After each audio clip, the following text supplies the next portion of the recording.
Saya ungkapkan, yang tanam kita, yang nyiramin kita, yang rabuk kita, yang pupuk kita, setelah besar buahnya keluar namanya jambu bangkok. La ilaha illallah.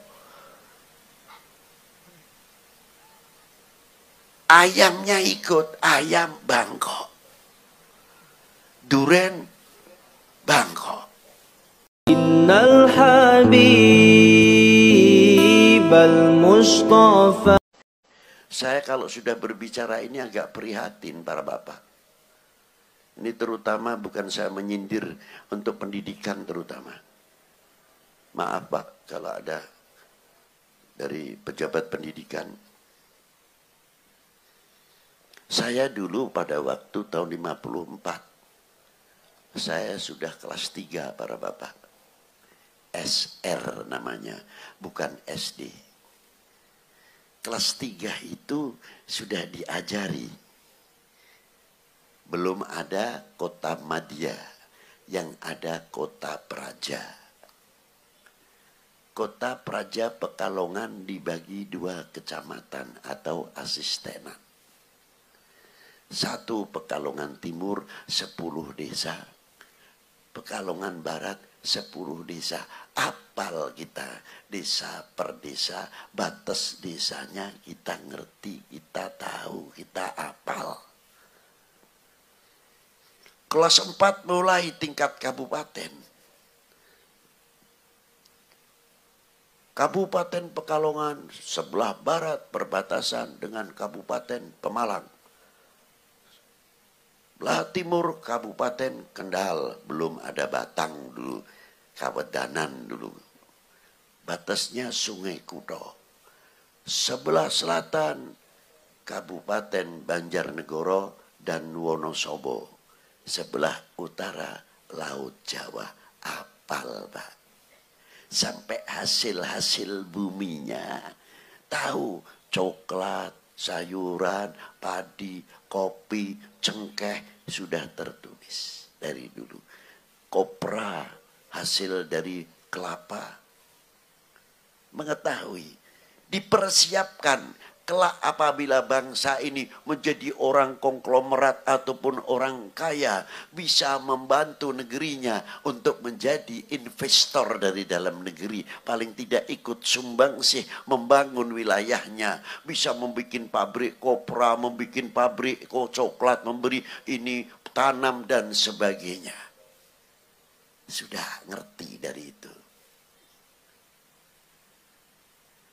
Kembali lagi, lita'arofu.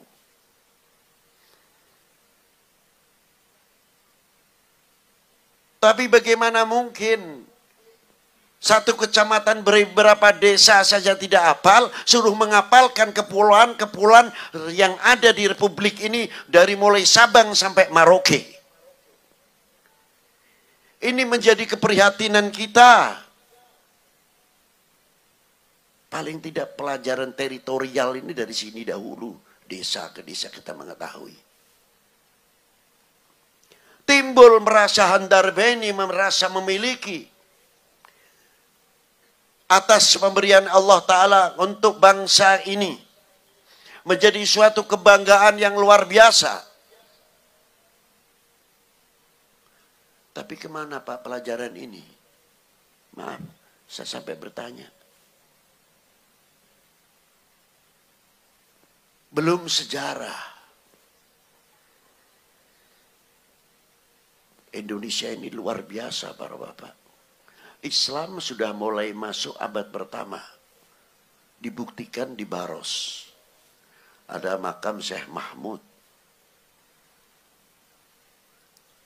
Di mana beliau meninggal tahun 43 Hijriah.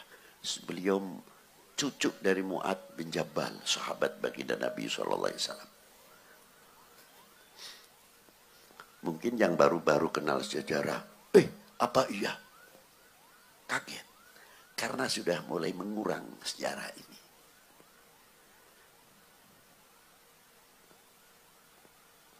Diteruskan oleh para tokoh-tokoh yang luar biasa. Regenerasi penerus dari ahli baitin Nabi Sallallahu Alaihi Wasallam. dari para ulama-ulama yang lain. Apalagi setelah Bani Umayyah dengan kekuasaannya tumbang, Bani Abbas dengan segala kekuasaannya tumbang.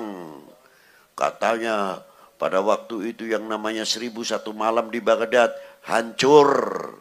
Di Spain 350 tahun hancur. Di India dan lain sebagainya. Padahal kayak apa di zaman itu ulama-ulama yang top-top di zaman Bani Umayyah, Bani Abbas. Apa sebabnya hancur? Al-ukhuwah. Kesatuan persatuan. Al-ukhuwah ma bainal akhina al-muslim akhul muslim. Al-ukhuwah bainal wataniyah. Terutama di sini.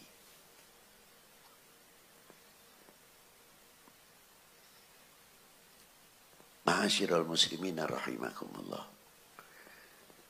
Tumbuh ulama-ulama. Mulai munculnya Pasai, Aceh. Dari pertama kali mengapa asbat min duratin Nabi sallallahu alaihi wasallam tidak langsung dari Hadramaut ataupun dari Haramain masuk langsung ke Indonesia? La, tidak. Tapi melalui India dahulu. Melalui sebagian jalan sutra. Jalan sutra yang ke timur jauh, jalan sutra yang ke India termasuk Indonesia ini.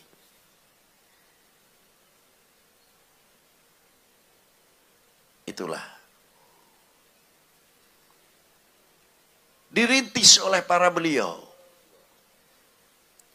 Tidak lama datanglah penjajah zaman Portugis. Ulama tidak tinggal diam, berjuang mati-matian. Yang saya kagum bahwa beliau adalah kelahiran bukan kelahiran Indonesia.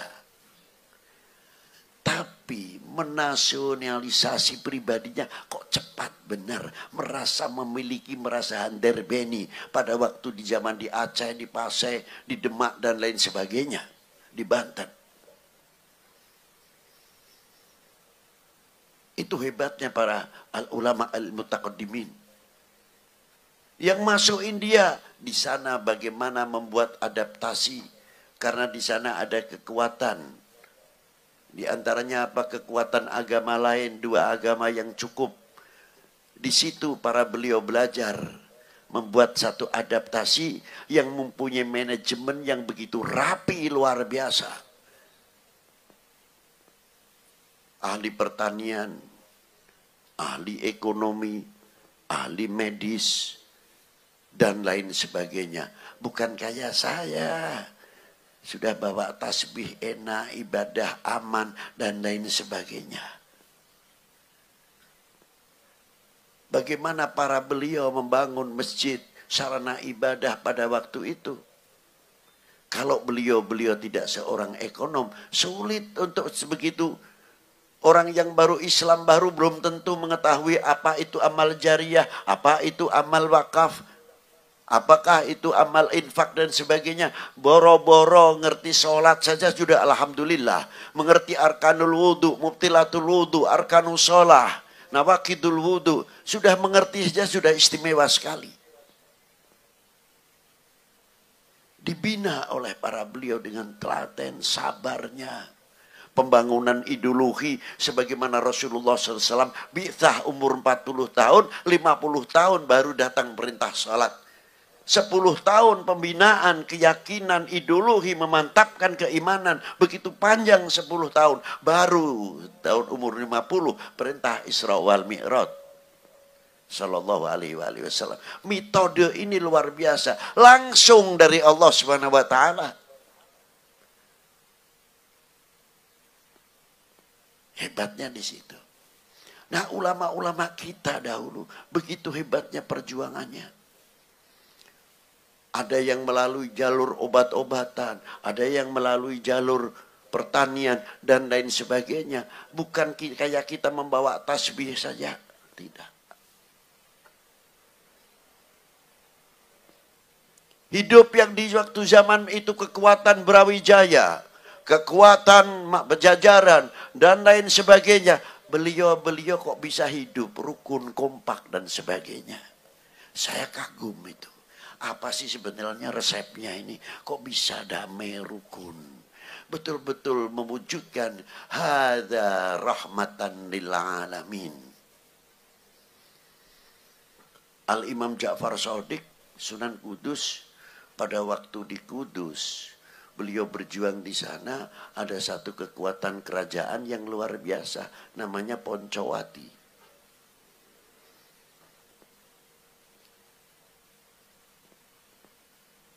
Ini mempunyai agama sendiri. Pemikirannya Imam Ja'far Shadiq yang paling menjadi kekhawatiran kalau datang Idul Adha. Karena apa? Agama tersebut ada bagian salah satu sapi ini menjadi yang dikaramatkan. Ini kalau terjadi pemotongan sapi, apakah tidak menyentuh? Dan Al-Imam Ja'far Shadiq tidak mau menanamkan sehingga di dalam nasrul Islam, nasrul iman mendapat satu gangguan, halangan, mengkhawatirkan. Maka Sunan Kudus dengan bijaknya menuntun sapi tersebut ke langgar dalam, beliau khutbah. Akhirnya sampai sekarang dari dampak itu, maaf saja, kalau ada orang Kudus itu boleh tanya tuh. Orang Kudus sampai sekarang tidak berani potong sapi. Kalau mau potong sapi ke Rembang, ke Pati. Sampai sekarang tuh mungkin ibu-ibu ada yang tahu kalau orang Kudus itu. Sampai sekarang. Dampaknya Allah Ta'ala memberikan. Dengan dasar itu, Pangeran Poncowati langsung datang ke beliau. Fa'aslam biyadihi. Asyhadu an la ilaha illallah wa anna Muhammadan abduhu wa rasuluh. Dan diberikan kerajaan itu kepada Sunan Kudus. Bukan lalu Sunan Kudusnya lalu, kesempatan. Kebetulan saya ingin duduk di kursi itu. Tidak. Kerajaan itu dibikin masjid sampai terkenal Menara Kudus. Itu dulu bekas kerajaannya Pangeran Poncowati. Begitu halusnya, begitu damainya Kanjeng Sunan Kudus radhiyallahu ta'ala anhu. Itu diantaranya. Dan beliau juga ikut andil besar bagaimana pada waktu perang di Malaka. Untuk menyelamatkan Malaka pada tahun 1511. Raden Fatah mengirimkan pasukannya dan beberapa ulama yang dipimpin panglimanya oleh Adipati Yunus. Walaupun gagal karena gelombang yang tidak membantu. Badai, maka kapal itu banyak berlabuh di Palembang. Maka ketika pulang beliau mendapat gelar Pangeran Sabrang Lor. Itu diantaranya. Luar biasa. Maulana Syarif Hidayatullah dapat tugas oleh Kanjeng Sultan Trenggono untuk menyelesaikan Sunda Kelapa. Dengan keberhasilannya yang luar biasa, sehingga Portugis dihalau. Selesai menjadi Jayakarta, sekarang menjadi Jakarta. Jasa siapa? Di antaranya Maulana Syarif Hidayatullah yang wafat pada tahun 1568. Ada pendapat sejarah yang berpendapat wafat beliau pada tahun 1570. Maulana Hasanuddin 72. Selisih 2 tahun. Kalau yang pendapat 68, Maulana Syarif Hasanuddin tahun 70. 10 tahun setelah digantikan putranya Maulana Yusuf, meninggallah Maulana Yusuf dengan umur 80 tahun. Stafet sudah mempersiapkan regenerasi penerus yang luar biasa. Begitulah perjuangan para beliau, cukup andil besar dari mulai Portugis. Beliau membawa dakwah yang seperti beliau lakukan dalam bidang ekonomi dan pertanian mengikuti jejak baginda Nabi sallallahu alaihi wasallam. Hijrah ke Madinah bukan tuntutan perut, bukan karena takut, tapi wahyu dari Allah Subhanahu wa taala. Begitu bangun, begitu masuk ke Madinah, bukan chefnya yang diangkat, Allahu Akbar, bukan. Tapi pedangnya diganti, Allahu Akbar, bangun tempat sarana ibadah, bangun tempat pendidikan, hidupkan pertanian, hidupkan ekonomi dan sebagainya. Kalau di sini mungkin Allahu Akbar, bangun rumah sakit, Allahu Akbar, bangun perguruan tinggi, Allahu Akbar, Allahu Akbar, bangun marketing, pertokoan untuk kesejahteraan umat Islam. Yatim kita berapa yang putus sekolah, anak-anak kita yang putus sekolah, sektor ekonomi sangat menunjang sekali.